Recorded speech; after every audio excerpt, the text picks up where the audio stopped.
ونستهديه ونستغفره ونعوذ بالله من شرور أنفسنا ومن سيئات أعمالنا من يهده الله فلا مضل له ومن يضلل فلا هادي له والصلاة والسلام على رسول الله وعلى آله وأصحابه ومن تبعه ونصره.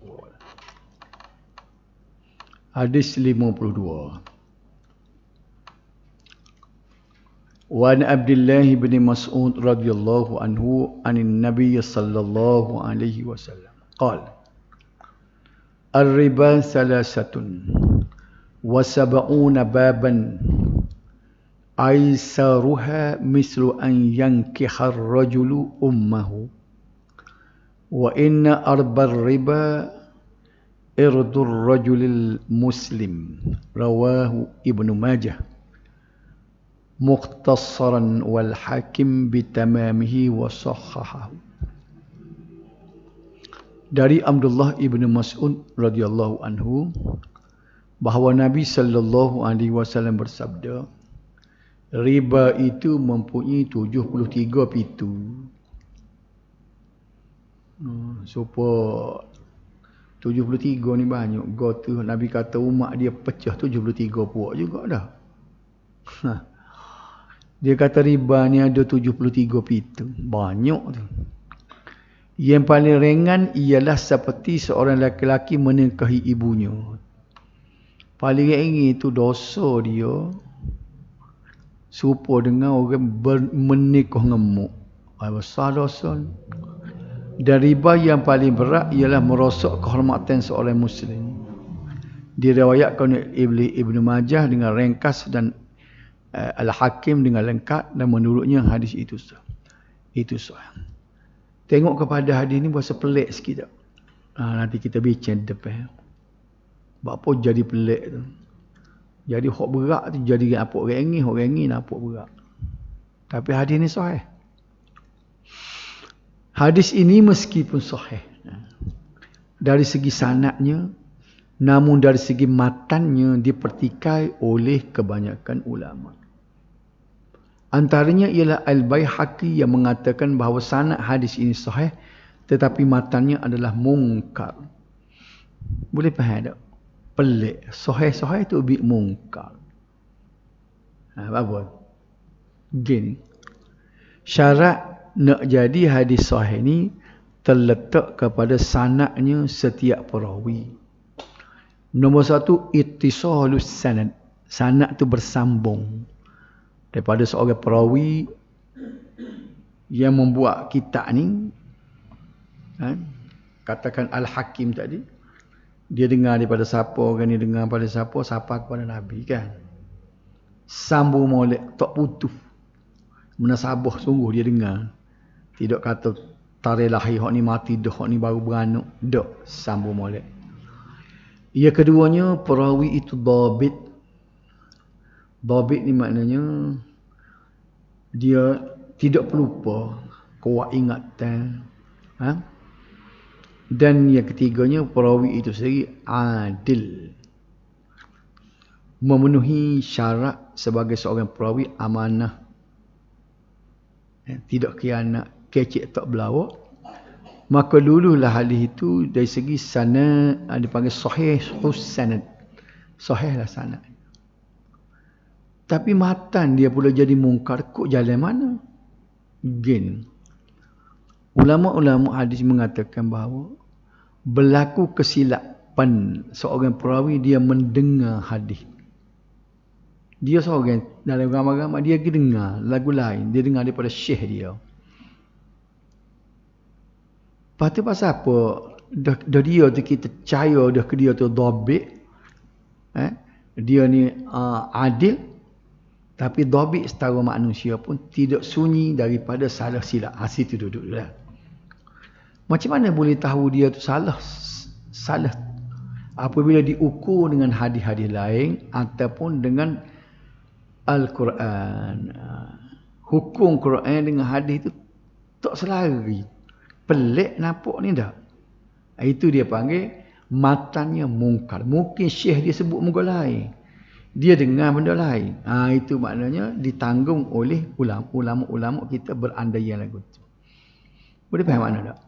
Lepas tu dia jadi sahih itu sebab cukup syarat. Bapa hadis ni jadi sahih sebab dia cukup syarat supaya tadi sebagai hadis yang makbul, boleh diterima. Boleh faham ni?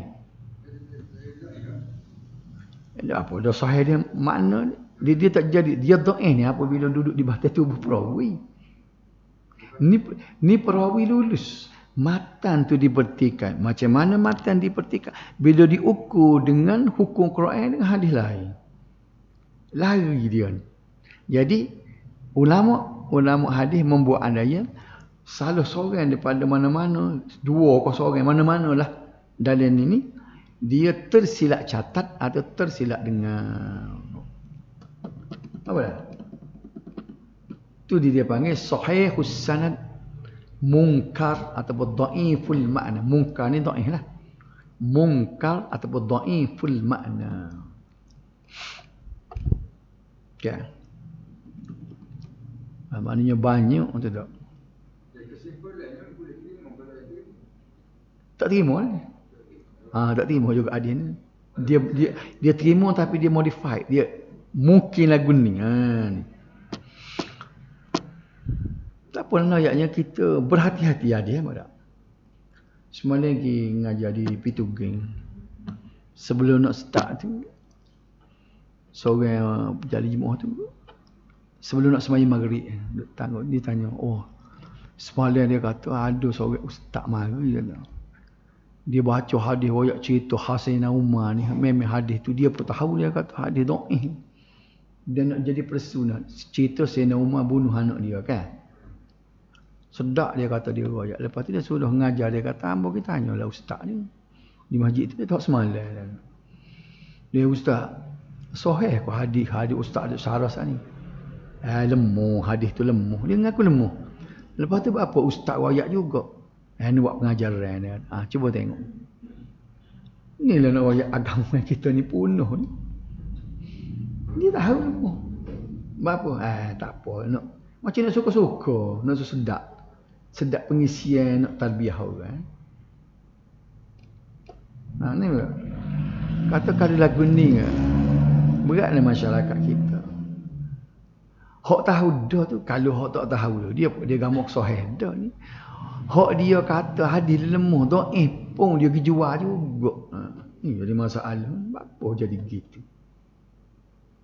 Orang kata ambo nak kata gua, dah dia lagu tu kata. Kau ada jemaah. Kebetulan semalamnya tajuk dia hadis hadis maudhu'. Ni nota hak mengajar saat itu dia suruh baca situ. Hadis maudhu' dan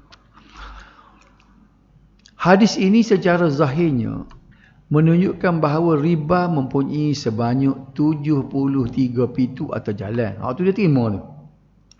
Setiap pintu atau jalan riba mempunyai tingkatan dosa yang berbeza antara satu sama lain. 73. Dosa riba kelas 1. Dosa riba kelas 2. Jadi kekuatan dosa tu tidak serupa. Sebanyak mana nak tak serupa tu 73 peringkat. Dia sebut situ. Setiap pintu atau jalan riba mempunyai tingkatan dosa yang berbeza antara satu sama lain. Namun yang dimaksudkan di sini bukan angkanya dan sama sekali tidak bertujuan membataskan. Tetapi untuk menunjukkan jumlah pintu dan jalan-jalan ke arah amalan riba adalah amat banyak. Nak suruh kita sedar bahawa kiri kanan belakang depan ni banyak pintu-pintu boleh jadi keriba kita ni. Apabila tak kena dari segi jual beli, unjuk-bunjuk, berhutang, gadaian ke apa, dia akan pergi kepada berhutang. Ayalah berhutang jadi riba juga, dia bayar lebih lah. Jadi dia mudah nak jadi riba. Sebab tu kita kena berhati-hati. Sebab jangan pandai mudah. Sebab apa? Tujuan Nabi royak 73 dia nak royak banyak depanmu ni. Kalau mu tak berhati-hati termasuk pintu tu, terbuka pintu riba kat sodah lemu. Boleh faham tak lagu tu? Dia nak royaknya. Tapi orang ni dia royak dia tak pandai penting. Dia kata tak apa, dia duk buat. Supaya benda bid'ah. Perkataan bid'ah sebutin ni orang sangat allergic, marah benar dia. Amal rekod. Nak royaknya, kalau benda tu tidak berlaku dalam masyarakat Islam, Nabi tak sebut acak kali. Siapa Nabi sebut? Iyyakum muhdatsatul umur. Ala wa iyyakum muhdatsatul umur. Awas, jaga-jaga daripada barang yang direka cipta dalam agama. Nabi pesan tu maknanya benda tu ada duduk kiri kanan kita. Tiba-tiba kita ni sikit-sikit bid'ah, sikit-sikit bid'ah. Tidak sikit bid'ah, banyak-banyak dah bid'ah ni ada. Paling kiri bid'ah, depan bid'ah, kiri kanan bid'ah. Cuma kita tak terima dia sebagai bid'ah. Walaupun ulama sebut dalam kitab dia, perkara ini, perbuatan ini adalah bid'ah yang sesat, yang mungkar. Dok juga takwil juga. Gak apa pedoh Nabi giroyak kita mak awas, ala mana awas, jaga-jaga. Wa iyyakum muhdatsatul umur, barang reka dalam agama. Wa kullu muhdatsatin bid'ah, setiap reka ni orang panggil bid'ahnya, Nabi kata. Tapi kita kata tak ada, orang duk buat bukan bid'ah. Jadi lagu mana kita jadi tak takut. Siapa ni juga bila sebut 73 golongan. Dia takwil juga jangan jadi bid'ah. Ni nak ayat soal hak dah sebut dah dulu masalah ni. Hak kenduri kematian ni kan. Tu dia 7 hari. Nya takwil juga. Jumpalah, memanglah ada. Bila Imam Syafi'i kata wa amma sadaqah wa amma du'a was sadaqah majma'un ala usuliha. Adapun sedekah dan doa siapa pahala kepada si mati. Tak? Tak dia kata kita bekwah tu sedekah lah. Kita bekwah. Lepas tu kita niat bui untuk sedekah ke ayah kita. Betul? Panduk mana? Nak jawab mana ni? Kau tanya? Kita bekwah jamu nasi. Lepas kita niat bui ke ayah kita. Imam Syafi'i kata siapa? Memang siapa sedekah. Dan berapa suruh kan lepas kat siapa dia nak buat bekwah, cuba bekwah di rumah. Bekwah di rumah, lepas tu niat bui ke ayah. Kita pun boleh makan. Nak lah kata. Hak dia tak bui lagi mana? Kait dengan kematian. Sebabnya ada hadis Nabi. Kunna na'ud al-ijtima' ala ahli al-mayyit ba'da dafnihi wa sun'ati ta'am minan niyahah. Panggil orang berimpun di rumah keluarga si mati selepas pengkebumian dan menyediakan makanan, itu adalah niyahah, meratap ketangisan. Jadi ayah kita mati 2 tahun dah. Panggil di rumah mari, nak jamu nasi bagi, atau buat mari masjid pun tak apa. Warna jamu tu nak jamu, nak sedekah ke niat kemulhayah mula-mula. Tu boleh. Dah. Boleh faham dah. Hak dia tak boleh panggil ke rumah kerana kematian, ya ulama dalam hadis sebut. Boleh beza dua tu kan? Ada siapa nak bewah? Ada adik Tino tanya baru ni, boleh ke nak bewah? Jawab dia kalau boleh, hak lagu tu. Hak dia tak boleh makan 7 hari, makan tu. Pasalnya sebab Nabi dah rekah tu. Perhimpunan di rumah si mati selepas dikebumikan. Jadi ulama tafsir lepas bumi kita hitung hari ni. 40 hari boleh kira selepas ke bumi, pasal kita kait dengan kematian. Berapa bel tu? Hari yang ke-40. Hari yang ke-3, hari yang ke-7. Pak kali nak bel juga tak usah kira hari berapa lama juga. Tengok ke mula ayah mula mak kita cari daging-daging sikit, gola-gola panggil makan nasi. Bel ke apa tu? Bel nak sedekah ke mula ayah. Lagu tu comel. Dah. Faham dah? Boleh tengok sikit kan bel ni dah. Nyoyak ke apa dia? Nyoyaknya Apabila Nabi sebut suatu benda, jangan dia tahu kok ni. Ni nak pergi juga. Bila Nabi buyah marah tu kan maknanya benda tu ada banyak keliling kita. Bila bid'ah dia kata banyak duduk depan kita, belakang depan kiri kanan. Berawasilah kita. Sama juga dengan riba. Bila dia kata ada 73 depan kiri kanan belakang depan 73 pintu. Tak kena gaya mungkin masuk pintu tu jadi riba. Nampak tak? Ni air. Boleh faham tak?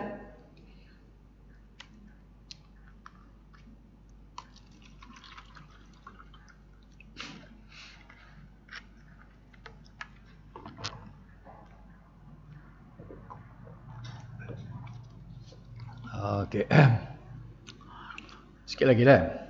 Ini kerana sudah menjadi kebiasaan orang-orang Arab. Apabila ingin menggambarkan sesuatu yang banyak, mereka menyebutnya angka 70. Sebab tu 70 dosa besar. Umatku berpecah kepada 73 puak. Riba ada 73 pintu. Aku 7 ni main ni orang Arab. Sebab tu Nabi pun sebut 70 juga. Faham tak dah? Jadi dia nak ayat sini bukan bilang 73 tu secara tepat, cuma menggambarkan banyak. Sebab tu dia kata al-kaba'ir 70 dosa besar tu kan, bukan 70 tu maknanya banyak nak ayatnya. Justru terdapat pelbagai riwayat mengenai bilangan pintu atau jalan ke arah amalan riba. Antaranya riwayat yang menyatakan pintu riba ada 72, 70 dan sebagainya. Macam-macam. Malah setakat ini tiada mana-mana hadis atau mana-mana ulama yang cuba memperincikan 73 pintu riba tersebut. Tidak serupa dengan 70 dosa besar tu kan. Dia royak so. Tapi dia kata setakat ni riba ni ulama tak buat nombor 1, nombor 2, nombor 3, nombor 4 sampai 70 dok. Setakat ni tak ada ulama tulis kitab lagi. Melalui hadis ini Nabi sallallahu alaihi wasallam menyatakan bahawa tingkatan dosa riba yang paling ringan dan sedikit ialah sama dengan dosa seorang yang menyetubuhi ibu kandungnya sendiri. Sedangkan tingkatan dosa riba yang paling berat dan besar adalah sama dengan menjatuh dan mengaibkan maruah dan kehormatan diri seorang, sama ada dengan mengumpat, mengutuk, memfitnah dan sebagainya. Sini dia berasa pelik ni.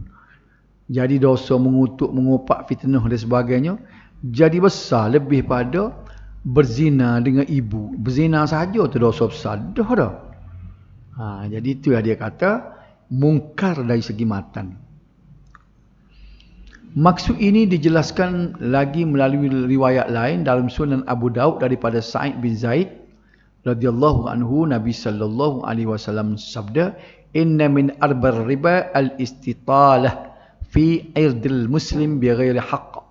Maksudnya di antara bentuk riba yang paling berat ialah menjatuhkan kehormatan seorang muslim tanpa hak. Tu tak apalah tu. Tadi hak iaitu. Di sini timbul persoalan. Tengok. Adakah dosa menyetubuhi ibu kandung sendiri lebih kecil daripada dosa riba sehingga disamakan dengan dosa riba yang paling kecil? Dan adakah dosa menjatuhkan maruah seorang lebih kecil daripada dosa riba sehingga disamakan dengan dosa riba yang paling besar? Sini jadi matan hadis itu dipertikaikan. Faham tak? Sebab apa bila tengok hukum-hukum daripada hadis lain, daripada tafsir Quran ke apa, macam bercanggah dengan hadis ini. Sebab tu dia panggil sanadnya sahih, matannya dhaif. Tak pergi dengar lagi lagu ni tak? Ni ada dia bincang bila kita belajar ilmu hadis, dia akan jumpa perbincangan dia tu. Sekaligus menunjukkan bahawa dosa berzina dengan ibu lebih kecil berbandingkan dosa menjatuhkan maruah seorang. Sedangkan dosa zina merupakan perbuatan jijik dari segi akal dan juga syarak, dan merupakan dosa besar apatah lagi berzina dengan ibu sendiri. Seolah-olah hadis ini menganggap dosa zina lebih kecil daripada dosa riba. Nampak tak? Ni ayat bercanggah. Justru ada kalangan ulama yang mempertikaikan matan hadis meskipun sanadnya adalah sahih. Sanad orang tak boleh pertikaikan sebabnya Orang yang meriwayatkan hadis itu tali menali itu molek. Sambung molek. Lepas tu sorang-sorang ni kita cek ni jauh belakang. Dhabit belakang. Jenis hafalan. Tak salah. Tapi tak salah pun kita kena akui bahawa manusia walaupun cerdik, hafal apa pun tidak sunyi daripada salah dan silap. Tidak maksum. Dan orang lain ramai-ramai tu apa? Dah orang lain tu dia percaya kepada syekh dia. Kebanyakan orang ni dia meriwayat hadis daripada syekhnya, syekh tok guru dia. Tok guru dia royak, tok guru dia percaya ke tok guru dia, tok guru dia percaya ke tok guru dia. Tak sidra aku ke tok guru. Dia jauh hak mana tok guru aku kata lagu tu dah. Dia tak pernah nak semuk menasabah kedok. Sedangkan mungkin tok guru dia tersalah dengar situ. Namun ada juga pandangan ulama yang menyatakan bahawa perumpamaan yang dibuat oleh Nabi sallallahu alaihi wasallam hanya sekadar untuk memberi gambaran betapa besarnya dosa riba, sehingga dosa riba yang paling ringan disamakan dengan dosa berzina dengan ibu kandung. Jadi ialah itu pandangan macam-macam lah ulama ni. Selain ini, ia juga bertujuan memberi penjelasan tentang maksud riba dalam konteks yang lebih luas. Ini kerana perkataan riba dari segi bahasa bererti tambahan. Tambah. Sebab tu dia panggil bunga, faedah. Tak, tidak perkataan dia faedah bunga. Itu ribanya. Sehingga semua bentuk tambahan yang melebihi apa yang ditetapkan oleh Allah Subhanahu Wa Taala, maka layak dinamakan riba dari aspek bahasa. Tuhan hukum sekerat tu, dia jadi boleh lebih daripada tu. Sebab tu riba ni hak butan 100 bayar 150 ke 120. Tu riba lah. Pasal apa? Tambahan. Ini bermakna riba tidak hanya khusus dalam jual beli sahaja. Bahkan semua perbuatan maksiat dan penyimpangan, mengambil hak atau menjatuhkan murah orang lain dengan ribah ni apa dia ribah ni ngupak dan adu domba sebagaimana yang disebut dalam hadis adalah dikira sebagai riba dari segi bahasa. Tapi kalau orang sebut riba tu dari segi urufnya, tentulah benda tu menyebabkan benda.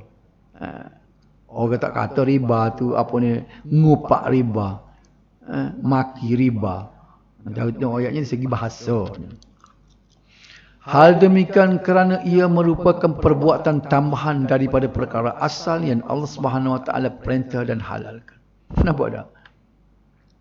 Kita sepatut bercerita apa yang kita dengar. Tiba-tiba nak sedap ke cerita kita tambah. Tambah ni orang panggil riba. Kecik belawak tu dia panggil riba lah tu. Dari segi bahasa. Demo ni riba ni. Bilanya tak rajin orang berhutang pitih kawan-kawan minta lebih. Demo kecik belawak. Orang royak lagu lain dia mungkin tambah. Nak sedap ke cerita. Buat apa riba tu? Riba-riba ni dari segi bahasanya tambahan. Lepas tambah berapa? Tambah cerita lah. Kalau orang royak tu kalau tulis betul-betul boleh muka surat.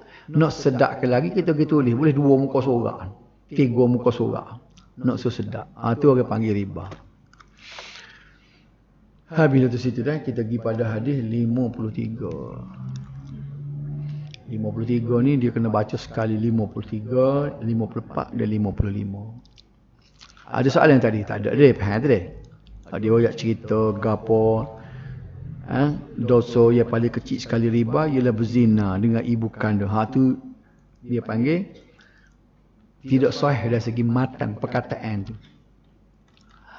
Wa an Abi Sa'id al-Khudri radhiyallahu anhu anna Rasulullah sallallahu alaihi wasallam qala la tabi'u adh-dhahab bil-dhahabi illa mislam bimithlin wala tushiffu ba'daha ala ba'din wala tabi'ul waraq bil wariq illa mislin bimislin wala tushiffu ba'daha ala ba'din wala tabi'u minha ghaiban binajis. Dari Abu Sa'id Al-Khudri radhiyallahu anhu bahawa Rasulullah sallallahu alaihi wasallam bersabda, janganlah menjual mah dengan mah. Ni ada orang tanya.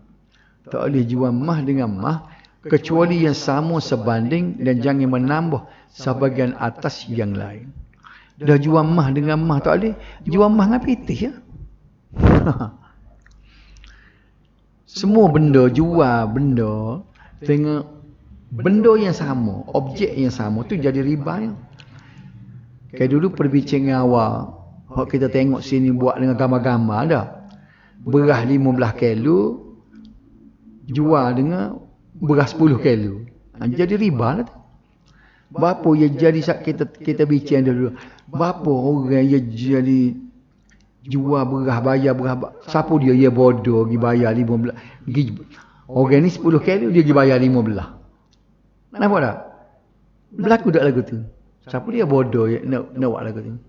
Berapa berlaku lagu tu? Nak tanya berlaku ke tak? Ambil beras, beras jual dengan beras 15 dengan 10. Ada? Berapa tak ada cerita Alibaba Buja Lapuk tu? Pinjam segantang gandum. Kasih bayar 2 gantang gandum. Ya dah tu. Biasanya berlaku tambahan ni ada sebab. Penangguh Putih beras segun ni boleh nak bayar. Bila nak bayar? 2 bulan lagi cari pitih kan. Bayar 2 gon ni dah. Bagi riba lah. Sebab tu dia kata jangan jual, dia bagi simbolnya mah dengan mah. Dan jangan menambah sebahagian atas yang lain. Janganlah menjual perak dengan perak kecuali yang sama sebanding, dan jangan menambah sebahagian atas yang lain, dan janganlah menjual perak yang tidak nampak dengan yang nampak. Ni ada jenis orang panggil ke dia masuk dalam skim beli mah nak gold gapo pelik-pelik lain tak. Geger dah lain tak tahu duk mana. Beli mah di CG, mah tak boleh nak tengok. Kalau kita beli mah ada CG dengan gapo ngebank tu kan. Hak tu sahih. Cuma dia tak bagi kita simpan lah. Kita beli mah. Dia pergi beli mah. Ketika mah rendah dia pergi beli. Beli mah. Skelo lah ni rasa dalam ni 700,000 skelo. Mah ni. Tak besar mana. Munggah tu berat. Ada pesan ni skelo. Ambo pergi dah skelo. Dia pergi kat lomba mah di Penjong. Masuk dalam tu kat bukan main. Buat lawak teh kerajaan mula. Pagar cek begini. Takut kita kutih mah waktu ubit. Tengok lagu mana dia gum jatuh. Sudah. Tanya nak boleh kebesaran ni mah ni banyak mana? Nuh dia tunjuk lori. Berapa butir lori. Dia lori tu dia padai mah. Dia kau solori tu kan. Solori tu kan dia gecuh. Mah dia dalam tanah tu. Kok mari. Dia royak berapa lori tak ingat dah. Lepas tu dia sembuh air. Lepas tu pula kau kecek dia lepas tu dia panah mana boh tu bit pesaning ni. Kita katalah 10 lori 20 lori dia boleh pesaning. Padai mah. Ni 100,000 pesaning. Dia tunjuk pakat pegang kita. Boleh pegang sajalah. Kalau dia buat kelik sedap dah. Jadi nak royaknya bila orang nak beli mah tu kan, digi di bank, belilah mah setengah kilo ke dah. Setengah kilo 300,000 ke dah. Takkan buat klik rumah sudah kerja ya. Jadi dia simpan di bank juga dalam PTBC dia. Duduk ni boleh bunyi mah naik. Kita ke jual. Tak apalah kata mungkin pitih dengan pitih. Hak tak boleh jual mah dengan mah. Boleh faham tak? Tu hadis daripada hadis 53. Tengok 54 pula. Wan Ubadah ibn Samit radhiyallahu anhu qala Rasulullah sallallahu alaihi wasallam adh-dhahabu bil-dhahabi wal-fiddah bil-fiddah wal-burru bil-burr wash-sha'ir bil-sha'ir wat-tamru bit-tamri wal-milhu bil-milhi mislan bi-mislin sawa'an bi-sawa'in yadan biyadin fa idza ikhtalaf hadhihi al-asnaf bukan fa idza ikhtalafat hadhihi al-asnaf fabi'u kaifa syi'tum idza kana yadan biyadin. Ini hadis rawahu Muslim. Dari Ubadah As-Samit bahawa Rasulullah sallallahu alaihi wasallam bersabda, diperbolehkan menjual mah dengan mah, perak dengan perak, gandum dengan gandum, syair dengan syair. Syair dengan gandum tok tular tu cuma spesies lain. Tamar dengan tambal, garai dengan garai, sama sebanding, sejenis dan ada serah terima. Boleh.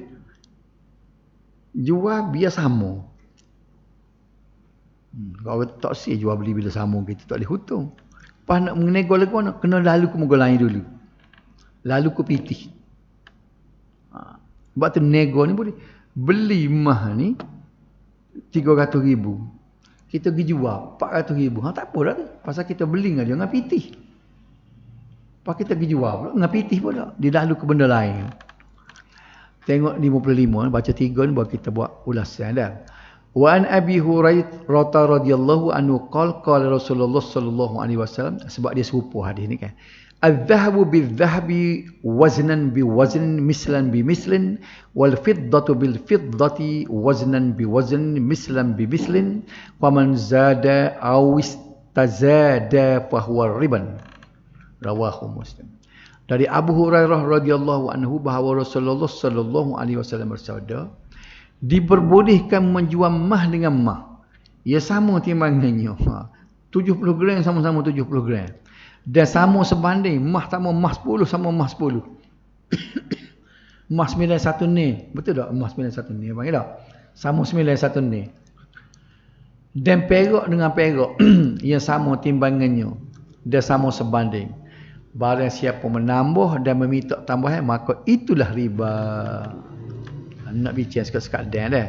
Ada dalam 5 minit lagi. Isu tapen 30 apa? 32? 31? Tak gerak ada dalam 5 minit, 3 minit lagi. Hadis-hadis ini mengandungi keterangan tentang hukum jual beli barangan ribawi. Ribawi tu bagai riba lah. Guna ya nisbi tu.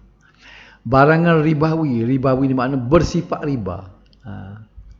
Barangan ribawi bersifat riba ni ada jenis berdasarkan hadis-hadis di atas, iaitu mah, perak, gandum, syair. Syair itu jenis gandum juga. Kita tak berapa itu, moga tidak. Kita bukan makanan kita dah. Bali tu makanan asasi tu Bali. Berah Bali ke kau panggil dah.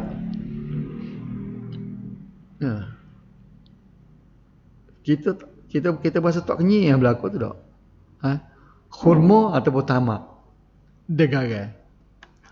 Para ulama sepakat bahawa riba berlaku pada jenis barangan yang ada dalam hadis-hadis di atas. Tetapi mereka berselisih pendapat tentang illah, kerana sebab ataupun dipanggil justifikasi yang menjadikan barangan ribawi. Justru ulama berbeza pandangan, adakah riba hanya berlaku pada barang itu sajakah? Atau boleh berlaku pada barang lain. Adakah dia sebut tu itlaqul juz'i wa iradatul kull dari segi kaedah. Disebut sebahagian tapi dia nak semuanya. Ada nak muka lain lagi, lebih pada ni. Boleh faham tu? Itu kaedah dia dah. Dalam hal ini terdapat dua pendapat.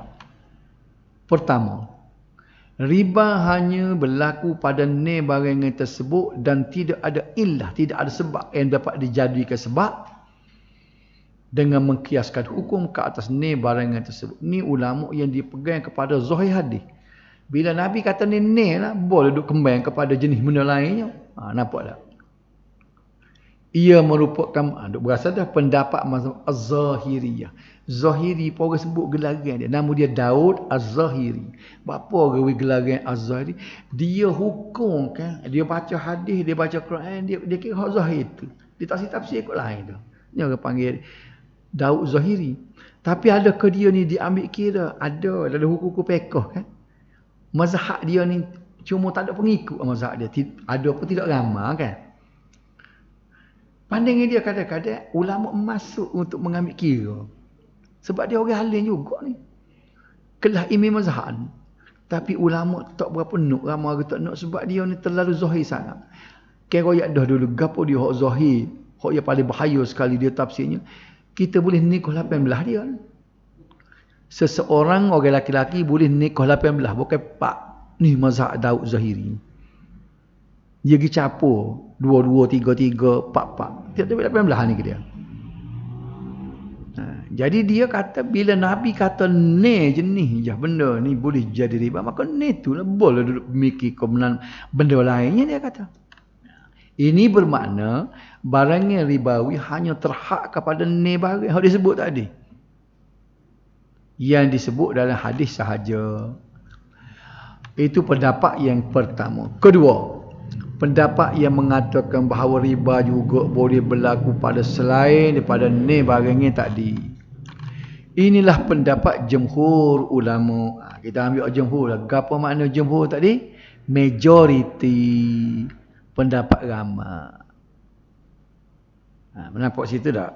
Jadi kita ni kalau kita nak selamat kak, kita tengok jumhur semua. Lepas tak boleh guna ke pendapat yang tidak jumhur boleh. Apabila ada keadaan-keadaan tertentu. Pendapat hak dhaif pun kita boleh ambil bila kita terparuk. Payuh sakit. Ada pendapat dhaif dia kata boleh. Tak apa, kita pakai.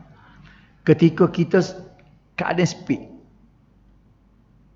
Idza tadaryak tawassa. Apabila kita speed, hukum dia peluah. Maka ketika kita cari atas dasar rukhsah kita cari pendapat yang dhaif pun kita boleh ambil. Asalkan ada pendapat, jangan buat pendapat sendiri.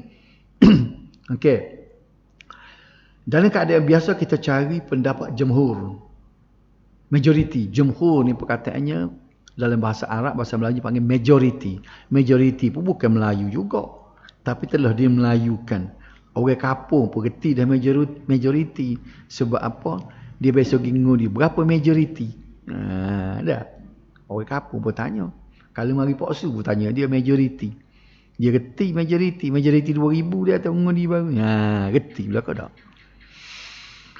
Jadi pendapat jumhur majoriti termasuk 4 mazhab.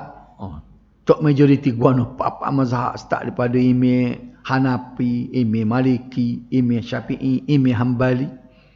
Dan inilah pendapat yang paling tepat katanya tuan kita ni. Kerana syariat secara umum tidak mungkin membezakan antara perkara yang serupa atau mempunyai ciri yang sama. Dah kena benda tu jadi riba, apa benda lain tak boleh jadi ribanya? Sebab kita pergi kepada asas riba, asalkan benda tu ada penambahan. Bayar lebih. Orang panggil riba. Kalau gitu dia tak sebut pitih. Pitih tak riba dah. Berat lagu tu kan. Sebaliknya hadis berkenaan barang ribawi hanya menyebut ni jenis sahaja sebagai contoh atau berdasarkan amalan kebanyakan masyarakat pada masa itu. Dia kata, dia tanya balik. Apa dia nak kembangkan lagi kepada bagai-bagai lain? Ya dah Nabi sebut ni. Dia royak dah lah Nabi sebut ni itu sebagai contoh. Contoh menjadi riba di kalangan orang-orang Arab pada masa itu. Sebaliknya barangan lain boleh dikiaskan sebagai barangan ribawi jika memiliki persamaan illah. Kita belajar ada bab kias tu kan. Kias boleh dibuat apabila mempunyai illah yang serupa. Gapo dia illah? Kerana. Okay. Sebab apa kita kata di Afrika tu dia zaman Nabi lah di Afrika Nabi dulu masa di Mekah dulu keluar zakat fitrah dengan gandum.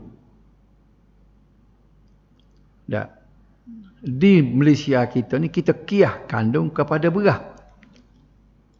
Kiyah ni maknanya kita kira benda serupa. Berdasar kepada ilah. Gapo dia ilahnya? Makanan yang mengenyangkan. Bapa Nabi suruh keluar zakat terus dengan gandum masa di Madinah di Mekah dulu kerana yang mengenyai orang Arab pada masa tu ialah gandum.